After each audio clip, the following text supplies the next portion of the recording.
자, 수험생 여러분 반갑습니다.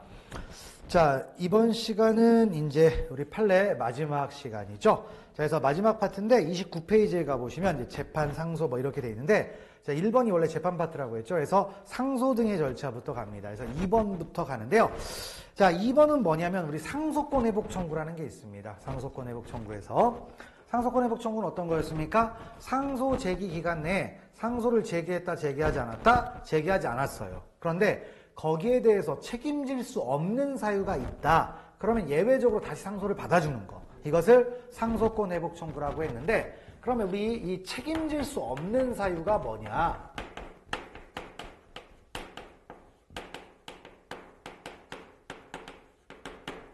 자, 책임질 수 없는 사유는 일반적으로 귀책 사유가 없는 걸 얘기해요. 그런데 일정 부분 과실이 있어도 인정을 해줍니다. 그래서 책임질 수 없는 사유에 대해서 인정 유형이 있습니다. 인정 유형은 이제 크게 보면 두 가지가 있죠. 하나는 교도소장이 제대로 전달했다, 전달하지 않았다, 전달하지 않았죠. 왜 그러냐면 원래 구속된 자에 대한 송달은 교도소장한테 합니다. 그리고 본인에게 전달된 여부와 상관없이 송달 효력은 발생해요. 그러니까 소장이 늦게 전달해주면 날짜가 지나갈 수가 있는 거예요. 그럼 그런 건 받아줘야 되겠죠. 그 다음에 두 번째가 이제 부적법한 송달 정도라고 보시면 되겠습니다. 자, 송달 자체가 아니고 뭐 예를 들어서 위법한 공시송달을 한 거죠. 그러면 위법한 공시송달이면 송달 효력이 발생하지 않는데 그 상태에서 재판을 했습니다. 그럼 피고인은 당연히 재판 받은지도 모르고 날짜가 지나가는 겁니다. 그러니까 이런 걸 받아주게 돼 있죠. 그러면 바로 여기에 관한 얘기입니다. 그래서 2번 들어가 보면, 자, 허용되지 아니하는 잘못된 공시송달의 터잡아. 잘못된 공시송달 했죠. 그래서 피고인의 진술 없이 공판이 진행되고 피고인이 출석하지 않은 기일에 판결이 선고된 경우에는 피고인은 자기 또는 대리인이 책임질 수 없는 사유로 상소 제기 기간 내에 상소를 하지 못한 것으로 몸이 타당하다. 그래서 요건 인용을 해줘야 된다는 얘기죠. 그래서 많은 판례가 나오는데 대부분 다 이 두 가지 유형에서 끝나는 겁니다. 자, 됐고요. 그 다음에 세 번째 가보면, 자, 이제 우리 상소권 회복 청구라는 것은 다시 얘기하면 세 가지 정도가 있어요. 항소권 회복 청구, 상고권 회복 청구, 항고권 회복 청구. 이게 세 가지가 있을 수 있어요. 그러면 항소권 회복 청구라는 것은, 자, 뭐가 되는 거죠? 항소 제기 기간 내에 항소를 안 하는 거예요. 그러면 책임질 수 없는 사유가 있으면 이걸 받아주겠죠. 근데 항소권 회복 청구는 언제까지 해야 되느냐? 규정은 없습니다. 그런데 규정은 없는데, 자, 일단 우리 법 제도는 한 번 지나간 건 다시 안 와요. 그러니까 예를 들어서 항소심 판결이 선고돼 버리면 더 이상 항소심을 진행할 수가 있습니까? 없습니까? 없죠. 그래서 자, 이건 언제까지 할 수가 있냐면 항소심 판결 선고 전까지만 청구할 수가 있습니다.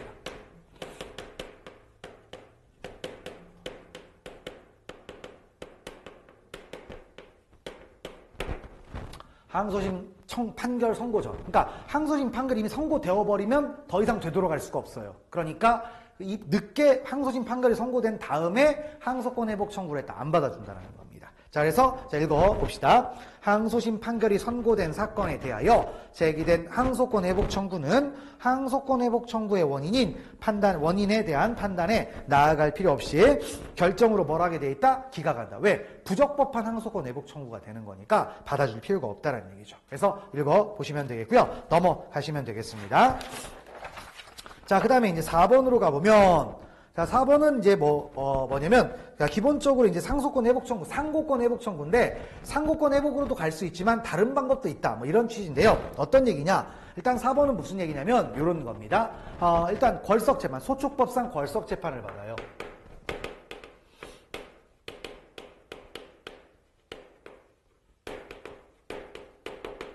자, 궐석재판에서 유죄가 확정된 겁니다. 자, 유죄가 확정됐습니다. 그러면 이거는 피고인의 출석 없이 재판을 해버렸기 때문에 피고인에게 좀 억울한 측면이 있습니다. 그러면 받아줄 수가 있겠죠? 그럼 뭘 할 수가 있느냐? 자, 형사소송법상으로는 상소권 회복 청구를 할 수가 있죠. 상소권 회복 청구. 그 다음에 또 뭐가 된다? 상소권 회복 청구를 하는데, 그리고 소촉법상 재심도 청구할 수가 있습니다.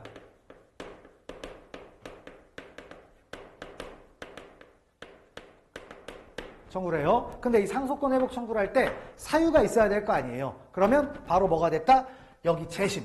재심하고 똑같으니까 재심 사유가 있다 없다? 있다. 그래서 재심 사유가 있기 때문에 상속권 회복 청구를 할 수 있다. 이런 취지입니다. 그래서 자 읽어보시면은 소송 촉진 등에 관한 특례법 23조에 따라 피고인이 불출석한 채로 진행된 1심 재판에 대하여 검사만 항소하고 항소심도 피고인이 불출석 재판으로 진행한 후에 검사의 항소를 기각하여 유죄의 확정 판결이 됐습니다. 그러면 피고인이 규칙 사유 없이 1심과 항소심의 공판 절차에서 출석할 수 없었고, 나 체크할까요? 상고권 회복에 의한 상고를 제기했다라는 겁니다. 그러니까 난 상고심 받고 싶다. 자 했죠? 그러면 상고권 회복에 대해서 뭐가 된다? 재심 사유도 있게 된다. 그러니까 어차피 같은 내용이 돼야 되니까 여기로 가서도 재심을 받아주는 효과가 나와야 되겠죠. 그래서 재심 청구 사유가 있는 거다. 이렇게 본다라는 겁니다. 근데 중요한 건 이거는 뭐다? 내용보다 인용을 해줬다라는 것이 중요한 겁니다. 됐고요. 넘기시면 되겠습니다.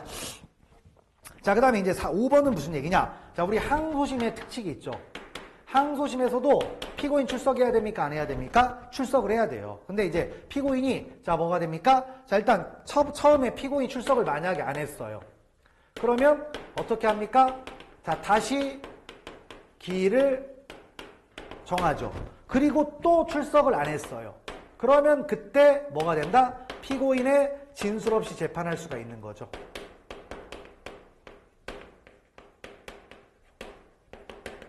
재판할 수가 있는 거죠. 자, 그러면 진술을 하는데 이제 근데 어쨌든 피고인이 안 나와서 재판하는 건데 이 다시 기일을 정한다라고 하면은 그러고 나서 피고인이 뭐라면 다시 기일을 정할 때는 뭘 하겠습니까? 당연히 소환장 송달을 하겠습니까? 안 하겠습니까? 송달을 하죠. 네.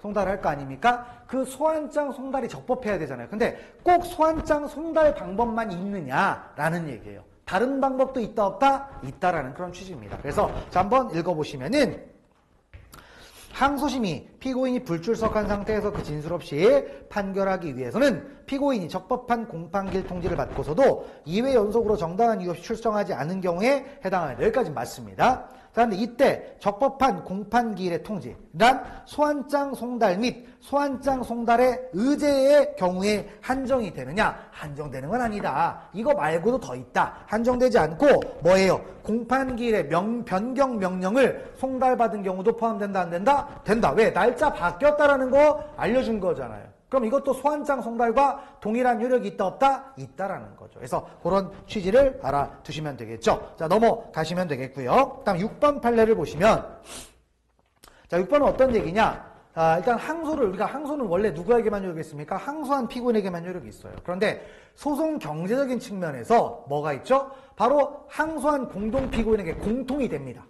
다른 공동 피고인에도 공통이 된다. 그럼 같이 파기를 해줘요. 그 조문이 거기 나와 있죠. 항소법원이 피고인을 위하여 원심 판결을 파기하는 경우에 파기의 이유가 항소한 공동 피고인에게 공통되는 때에는 그 공동 피고인에 대해서도 뭐다? 원심 판결을 파기해야 된다. 요게 있어요. 근데 이럴 때 파기를 할 때 피고인만 항소했을 때만 파기하느냐? 아니다라는 겁니다. 검사가 항소한 경우에도 포함이 된다, 안 된다? 된다라는 거죠. 그래서 거기 밑줄 그어놨죠. 위 조항에서 정한 항소한 공동피고인은 1심의 공동피고인으로서 자신이 항소한 경우는 물론, 자, 체크할까요? 그에 대하여 검사만 항소한 경우까지도 포함을 한다라는 겁니다. 자, 그걸 알아주고요. 그 다음에 위에 세 줄까지가 조문이었잖아요. 근데 이 조문이 과거 판례 이런 게 있었어요. 어떤 거냐? 요 공통될 때는 같이 파기한다고 했잖아요. 그럼 과거에 이런 판례가 있었습니다. 근데 파기된 거 아니고 그대로 있는 건데 이럴 때 뭐가 됐죠? 병합심의된 경우에만 적용돼요.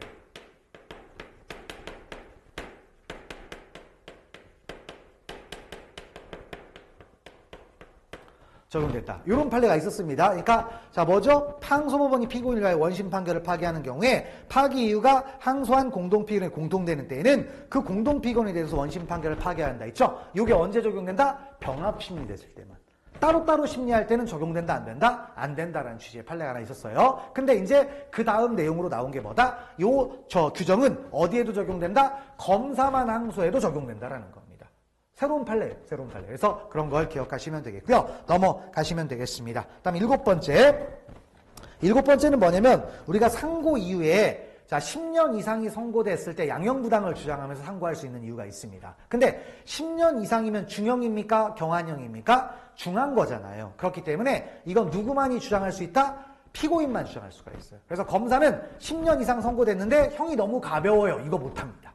못해요. 그래서 그 취지인데 읽어봅시다. 형사소송법 383조 4호 후단이 정한 양형부당의 상고 이유는 10년 이상의 징역이나 금고 등의 형을 선고받은 피고인의 이익을 위한 것으로 볼 수 있다. 따라서 검사는 피고인에게 불리하게 원심의 양형이 가볍다거나 원심이 양형의 전제 사실을 인정하는 데 자유심증주의 한계를 벗어난 잘못이 있다는 사유를 상고 이유로 주장할 수 있다 없다? 없다라는 거예요. 누구만 10년 넘은 건 양형부당은 누구만 주장한다? 피고인만 주장한다라는 겁니다. 자, 그런 취지를 알아두시면 되겠고요. 자, 8번 가볍게 보시면 되겠습니다. 자, 상고법원은 원심 판결에 형사소송법 1호부터 3호까지 자, 사유가 있는 경우에는 형사소송법 384조에 따라 상고 이유서에 포함되지 않은 때에도 직권으로 심판할 수가 있다. 이런 조문이 있습니다. 그러면 바로 자 뭡니까? 쭉 해서 384에서 뭐다? 이런 부분이 있는데 이럴 때 이걸 가지고 만약에 상고 이유를 주장했다면 상고 이유는 아니겠죠. 근데 법원 좀 제발 좀 심판해 주세요. 라고 부탁했다. 직권 발동을 촉구하는 의미는 있다. 가볍게 보시면 되겠습니다. 자, 넘어가시면 되겠고요. 자, 그 다음에 9번은 무슨 얘기냐? 자, 우리가 상고 이유서를 냅니다. 상고 이유서. 근데 만약에 검사가 상고했으면 검사도 상고 이유서를 내야 되겠죠? 그죠? 상고 이유서는 20일 이내에 내야 됩니다. 20일. 소송 기록 접수 통지가 된 날로부터 20일 이내에 상고 이유서를 내게 돼 있어요. 그런데 상고 이유서는 누가 내느냐? 상고심이니까 당연히 뭐겠습니까? 3심에 대응하는 검찰청 검사가 제출을 해야 되겠죠? 근데 그렇지 않고 항소심의 검사가 상고이유서를 낼 수도 있다는 겁니다. 왜? 검사 동일체잖아요. 동일체니까. 근데 동일체니까 그렇게 낼 수는 있는데 그럼 만약에 상고심은 어디에서 합니까? 서울에서 하잖아요, 대법원. 그런데 만약에 항소심을 2심에서 대구에서 했다 칩시다. 그러면 좀 거리가 머니까 혹시 날짜를 연장할 수가 있겠느냐? 20일에서 연장을 할 수 있겠느냐? 이런 논의가 나왔는데 그런 건 없다라는 거예요. 그러니까 비록 항소심 검사가 상고이유서를 냈어도 상고심에서 낸 거하고 똑같이 그냥 20일 이내에 내라는 겁니다. 날짜 연장은 없다. 기간 연장은 없다라는 거예요. 그런 취지인데 자, 한번 읽어봅시다. 검사가 상고한 경우에는 상고법원에 대응하는 검찰청 소속 검사가 소송 기록 접수 통지를 받은 날로부터 20일 이내에 그 이름으로 상고 이유서를 제출하게 되어 있다. 근데 다만 자, 밑줄 한번 그으면 되겠죠? 상고를 제기한 검찰청 소속 검사가 그 이름으로 상고 이유서를 제출하여도 유효된다 이거예요. 항소심에서 했는데 자, 상고를 제기하는 건 항소심에서 하는 거잖아요. 그러니까 괜찮다. 그런데 이 경우 상고를 제기한 검찰청이 있는 곳을 기준으로 법정 기간인 상고 이유서 제출 기간이 연장될 수가 있느냐? 안 된다라는 겁니다. 연장은 안 된다. 무조건 20일이에요. 무조건 20일. 그래서 그런 것들을 보시고 자, 10번 별표 치면 되겠죠. 제가 엄청나게 중요하다라고 했었죠. 자, 뭡니까? 비약적 상고. 자, 비약적 상고는 뭐라고 했습니까? 1심 판결에 대해서 항소를 제기함이 없이 대법원에 막바로 상고하는 걸 뭐라고 했다? 비약적 상고라고 했습니다. 근데 이제 비약적 상고에 대해서 상대방이 항소를 제기하면 어떻게 된다고 했죠? 비약적 상고는 효력을 잃는다라고 했습니다. 그런데 과거 판례는 어떻게 되느냐? 비약적 상고가 효력을 잃는다는 얘기는 항소로서의 효력도 없대요. 그런데 최근에 판례가 나와서 뭐가 됐죠? 만약에 이 비약적 상고가 항소의 효력을 갖고 있다면 항소의 요건을 충족하고 있다면 항소의 효력은 있다 없다? 있다. 이렇게 바뀐 거예요. 중요한 판례가 되겠죠? 이미 시험에 나왔으니까 알아주시면 되겠습니다. 자, 그래서 10번. 자, 피고인이 비약적 상고를 제기한 후 검사가 항소를 제기하면 피고인의 비약적 상고는 효력을 잃는데 그와 같이 효력이 없어진 비약적 상고에 항소로서 효력을 부여할 수는 없다? 부여할 수 있습니다. 항소로서 요건을 갖추고 있다면. 자, 그걸 알아주시면 되고요. 대단히 제일 중요한 거였습니다. 됐고, 그 다음에 11번째. 자, 집행유예 취소 결정에 대해서 즉시항고를 할 수가 있대요. 자, 근데 즉시항고를 할 수가 있는데 즉시항고도 상소입니까? 상소 아닙니까? 상소죠. 그럼 우리가 상소를 제기할 때는 뭐가 있어요? 재소자 특칙이라는 게 있어요. 그래서 집행유예 취소 결정에 대한 즉시항고에 대해서도 자, 재소자 특칙이 적용된다, 적용되지 않는다? 적용이 된다라는 겁니다. 그러니까 즉시항고를 합니다. 누구한테 내면 된다? 소장한테 날짜 안에 내면 된다라는 거예요. 7일 이내. 근데 이제 즉시항고권 회복 청구도 마찬가지로 교도소장한테 내면 된다는 얘기입니다. 그래서 그런 취지의 판례니까요. 가볍게 또 보시면 되겠습니다. 자, 그다음 12번째 판례를 보시면은 자, 가정폭력처벌법, 가정폭력범죄와 처벌에 관한 특례법이 있죠. 자, 그리고 가정보호처분 결정에 대해서 항고를 할 수 있다. 가정폭력범죄와 처벌에 관한 특례법에 있다라는 겁니다. 그런데 항고니까 혹시 우리 형사소송법에 항고 규정을 적용할 수가 있겠느냐? 그랬더니 가정폭력범죄와 처벌에 관한 특례법에 거기에 대한 절차가 다 나와 있어요. 그러면 굳이 형사소송법을 적용할 필요가 있다 없다? 없다 이거죠. 그래서 자, 가정폭력법 처벌법에 가정보호처분 결정에 대한 항고 있죠? 거기에 형사소송법 규정은 적용되지 않는다.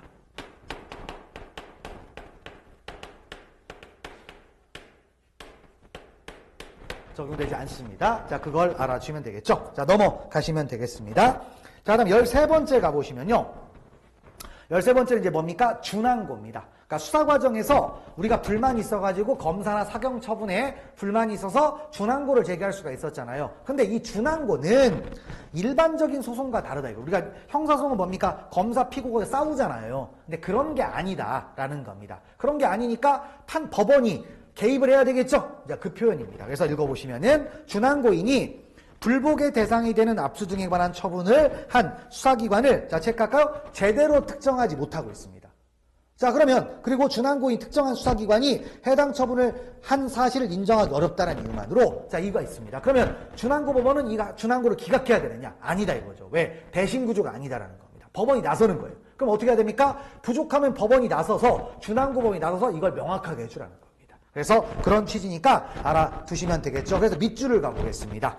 13번 밑줄 있죠? 준항고인이 불복의 대상이 되는 압수 등에 관한 처분을 구체적으로 특정하기 어려운 사정이 있는 경우에는 법원은 뭘 한다? 성명권, 나서라 이거예요.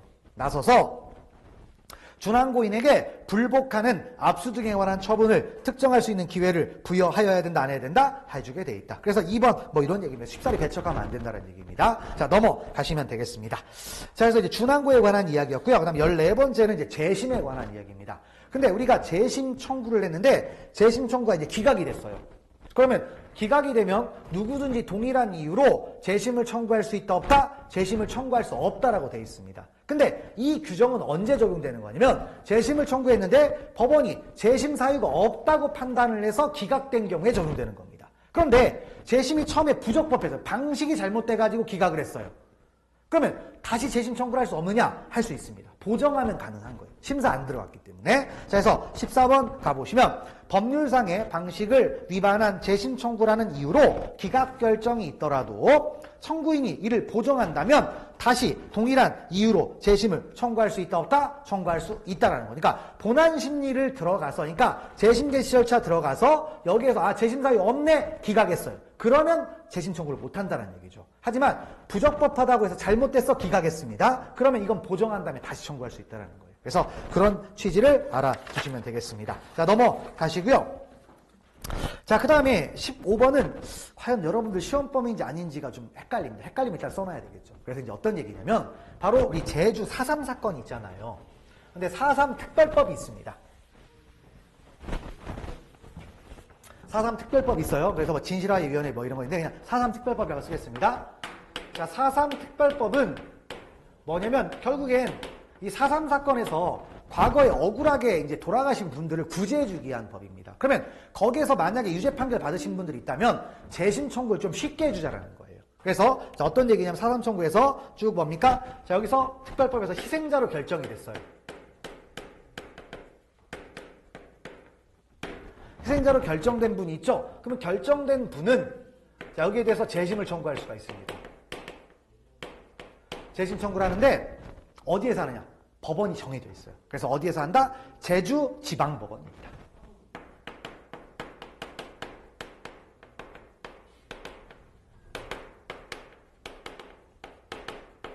그러니까 제주 4.3 사건에서 희생자로 결정이 됐잖아요. 그러니까 뭐 그 위원회에서 희생자로 결정을 내리면 이분은 어디다 재심을 청구한다? 무조건 여기다 하게 돼 있어요. 여기다 하게 되어 있습니다. 자, 그런데 문제는 어떻게 됩니까? 희생자로 뭡니까? 결정을 받지 않은 경우도 있겠죠, 아직은.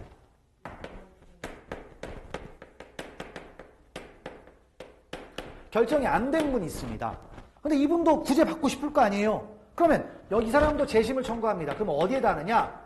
그러면 여기는 규정이 없어요. 그럼 이건 어디로 가냐? 형사소송법대로 갑니다. 형사소송법. 그래서 이거는 형사소송법에 따라서 원래 우리 재심 청구 어디다 하죠? 원판결의 법원이 관할을 합니다.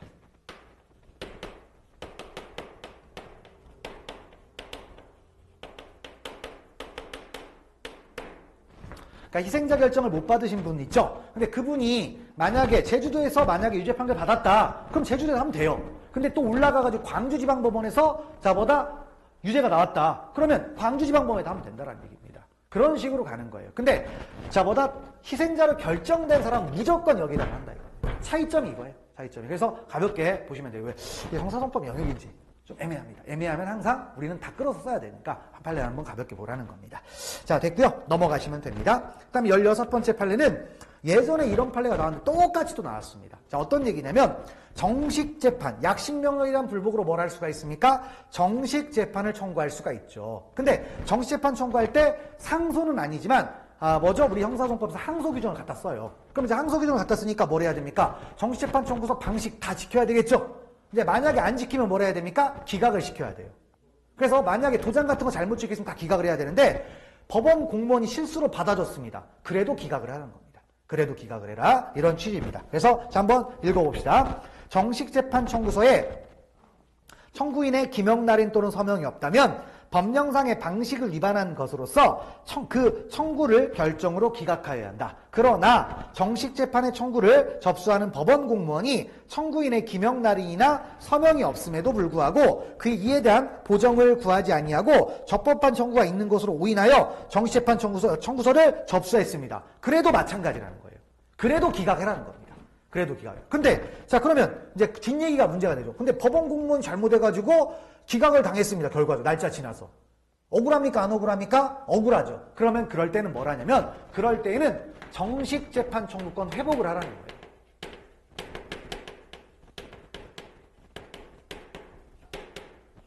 이걸로 구제를 받으라는 겁니다. 그냥 재판 들어가는 게 아니라 이걸로 구제를 받으라는 거예요. 그래서 예전에도 이런 판례가 있었는데 자, 그 얘기입니다. 그래서 해설을 한번 읽어봅시다. 밑줄. 정식재판 청구서에 청구인의 기명 날인 또는 서명이 없다면 법령상의 방식을 위반한 것으로서 그 청구를 결정으로 기각해야 한다. 이는 정식재판의 청구를 접수하는 법원 공무원이 청구인의 기명 날인이나 서명이 없음에도 자보다 불구하고 이에 대한 보정을 구하지 아니하고 적법한 청구가 있는 것으로 오인하여 청구서를 접수한 경우에도 뭐가 된다? 마찬가지다.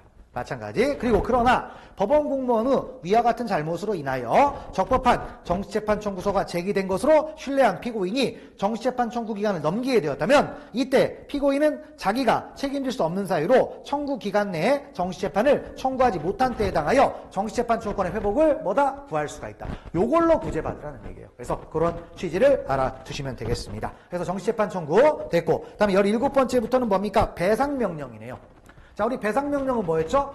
일정한 사건, 주로 이제 폭행과 상해 아니면 재산범죄 이런 사건에 대해서 자, 법원이 유죄 판결을 할 때 그 판결문에다가 뭐라는 겁니까? 피해자에게 일정 금액을 배상을 명하도록 하는 제도. 이게 배상명령이에요. 그럼 배상명령은 민형사를 통합시킨 겁니다. 근데 결과적으로 형사재판을 통해서 원래 민사에서 받을 손해배상 청구를 받는 거예요. 손해배상을 받는 거. 그러면 이미 민사소송을 통해서 손해배상 청구를 지금 진행 중이고 있습니다. 그럼 굳이 배상명령을 하면 되겠습니까? 안 되죠. 이중이잖아요, 이중. 그래서 자, 17번 가보시면 피해자는 피고 사건의 범죄 행위로 발생한 피해에 관하여 다른 절차에 따른, 자, 체크할까요? 손해배상 청구가 법원에 계속 중일 때. 그러니까 이미 손해배상 청구가 들어갔어요. 그러면 또 굳이 배상명령을 청구하면 되겠습니까? 그건 이중 청구예요. 안 됩니다. 안 돼요. 그래서 그런 취지를 알아두시면 되겠습니다. 자, 넘어가시면 되겠고요. 그 다음에, 그러니까 17번 이런 거 가볍게 보시고, 자, 17번, 18번, 19번, 20번 가볍게 보시면 되겠습니다. 그래서, 자, 18번 또 가보시면, 우리 배상명령 청구는 언제까지 할 수가, 신청은 언제까지 할 수 있냐면요. 1심 또는 2심의 변론 종결 전까지만 신청할 수가 있습니다.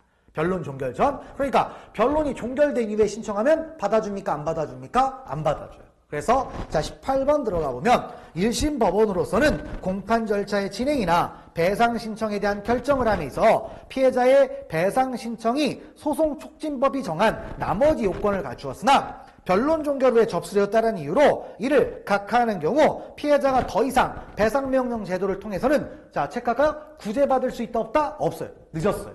그럼 뭘로 가느냐? 민사소송하는 겁니다. 그럼 민사소송을 통해서 하는 거지 더 이상 대상명령 들어오지 말라는 얘기입니다. 자, 넘어가시면 되겠습니다. 자, 됐고요. 그 다음에 19번은 이제 형의 집행과 관련된 얘기인데, 자, 우리 형의 집행을 하면 무슨 일이 벌어집니까? 형의 시효는 중단이 됩니다. 형 집행이 있으면 집행을 개시했잖아요.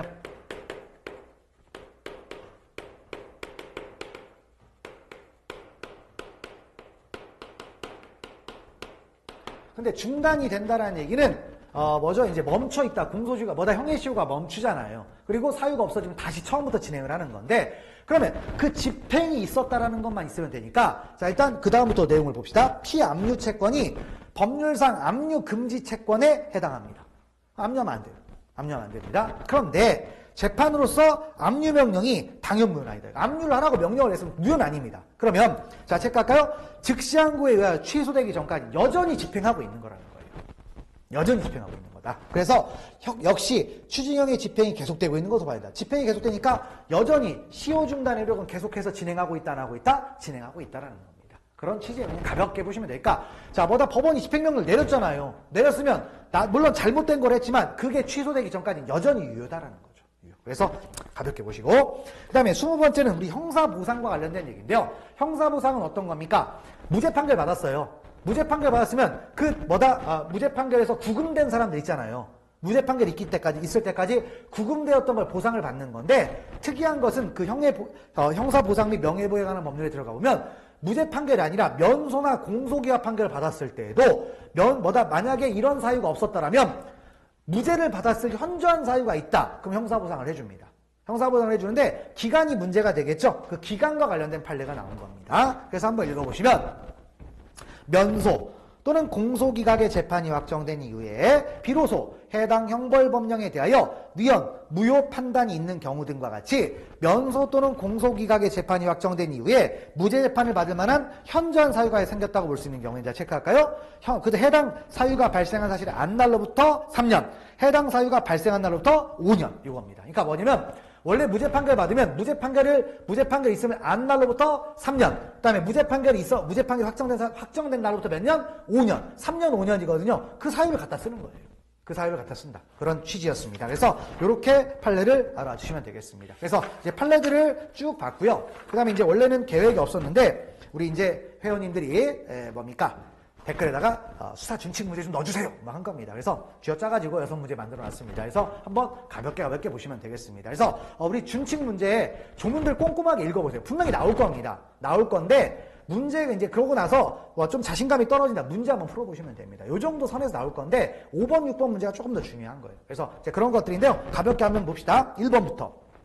다 설명할 건 없고 어차피 조문이니까 자, 틀린 질문만 보겠습니다. 4번 보시면 협의에도 불구하고 이견이 해소되지 않은 경우로서 보완수사 요구에 따른 정당한 이유의 유무에 대하여 이견이 있는 경우에는 해당 검사가 소속된 검찰청의 상급 검찰청의 장과 해당 사법경찰관이 소속된 경찰관서의 상급관서의 장의 협의에 따른다. 협의를 하는데 윗사람에서 협의합니까? 그냥 당의 관서에서 협의하면 되는 거죠. 그래서 상급관서가 들어간 게 틀린 겁니다. 그래서 그런 부분들 알아주고. 그러니까 항상 문제가 되면 윗선에서 해결하는데, 그럼 실무자잖아요. 그럼 실무자 바로 위에 뭐 있어요? 그 장이 있을 거 아닙니까? 그 사람이 소속된 관서에 장이 있을 거 아니에요? 장들끼리 협의하면 되지, 또 그 위로 올라가진 않는다는 얘기입니다. 그래서 4번 기억을 하시면 될 것 같고요. 그 다음에 2번 문제 가보면, 바로 2번에서 이제 포인트가 뭐냐면, 바로 이제 고소고발 사건 반려제도가 없어졌고, 그래서 반드시 수리를 하는 거고, 수리를 하면 수사를 일정한 기간에 맞춰야 되겠죠? 몇 개월? 3개월. 형사소송법에도 있습니다. 그래서 똑같이 3개월에서 2개월 나오면 틀린다는 얘기입니다. 그래서 그런 취지를 알아두시면 되겠고요. 자, 그 다음에 3번. 자, 이제 긴급체포를 사경했습니다. 그럼 뭘 하죠? 승인 요청을 하잖아요. 근데 승인 요청 원칙 어떻게 됩니까? 12시간. 그런데 타 시도에서 검거하면 몇 시간? 24시간이 되죠. 그런데 거기에 개정이 있었는데 개정된 게 특별한 건 아니고, 해경이 만약에 바다에서 긴급체포를 했습니다. 그러면 들어올 때 좀 시간이 걸릴 수도 있잖아요. 그러면 12시간 하면 되겠습니까? 안 되겠죠. 24시간을 추가한 거예요. 그래서 자, 3번 들어가 보면 사법경찰관은 경비수역에서 긴급체포한 경우에는 긴급체포 36시간이 아니고 몇 시간이다? 24시간이다. 그래서 그런 것들. 원칙은 12시간인데 좀 다른 특별한 곳에서 하면 24시간이 된다는 얘기입니다. 그래서 3번 틀렸다라는 거고요. 그 다음 4번 가보겠습니다. 적절하지 않은 것 해가지고, 근데 2번 한번 보시면, 사법경찰관 압수수색 검증영장을 신청할 때에는 자, 압수수색 또는 검증의 범위 체크하고요. 그 다음에 범죄 혐의를 검증의 범위를 범죄 혐의 소명에 필요한 최대한으로 정해야 하고 있는데, 자, 소명을 하는데 최대치까지 하면 입증이죠, 입증. 그러니까 최소한만 하는 겁니다, 최소한. 소명은 최소한. 그래서 자, 최대한이 아니고 뭐다? 최소한.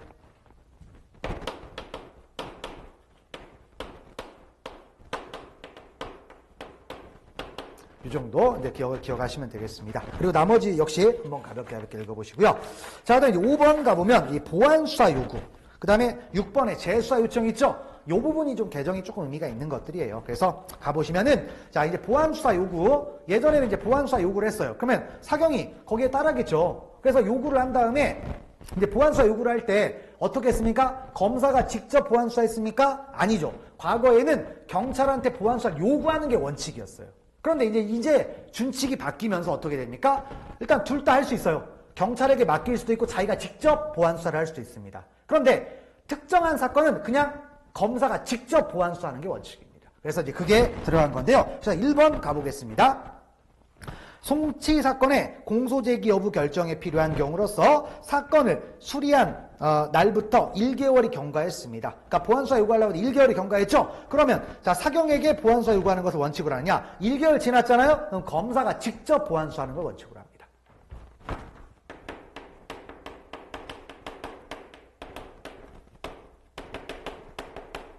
이게 원칙이라는 거예요.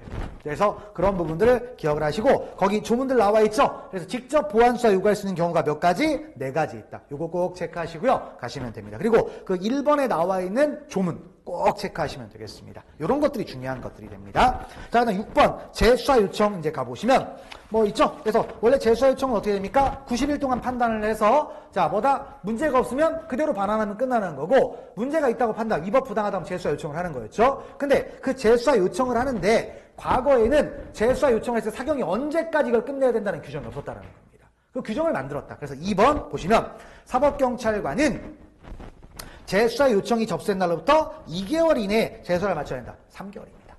3개월. 그래서 그런 것들이 이제 등장을 했다는 거예요. 그래서 이런 것들을 파악을 하시면 되겠습니다.